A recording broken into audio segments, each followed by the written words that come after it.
តែម្ដងជំរាបសួរបងបាទជំរាបសួរសុខសប្បាយសុខសប្បាយបងជួយណែនាំខ្លួនតិចណាបាទជំរាបសួរតិជនទាំងអស់គ្នាប្រិយមិត្តទាំងអស់គ្នា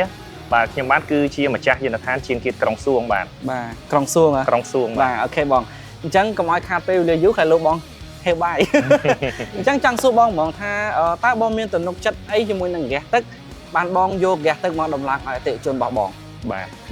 ពាក់ព័ន្ធនឹងទំនុកចិត្តទី1គឺខ្ញុំបានសិក្សាបានយល់ខ្លះពីប្រព័ន្ធហ្គាសទឹកអ៊ីដ្រូសែនទី2គឺខ្ញុំបានប្រើប្រាស់ផ្ទាល់ខ្លួនឯងមុននឹងយកមកលក់ជូនអតិថិជនបាទហើយក៏ឃើញពីការបញ្យល់និងបច្ចេកទេសដែលវិស្វករហ្គាសទឹកគាត់បានបញ្យល់មកខ្ញុំធ្វើខ្ញុំគិតថាវាសុវត្ថិភាព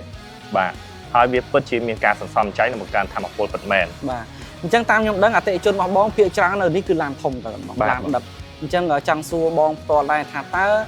មានការ feedback ឬក៏មានការមតិឲ្យយោបល់បងត្រឡប់មកវិញយ៉ាងម៉េចខ្លះដែរបងបាទតាំងពីយើងតឡើងមកការទទួលបានការ feedback ពីភ្ញៀវមកវិញគឺឃើញថាល្អប្រសើរបាទពាក់ព័ន្ធនឹងការឡើង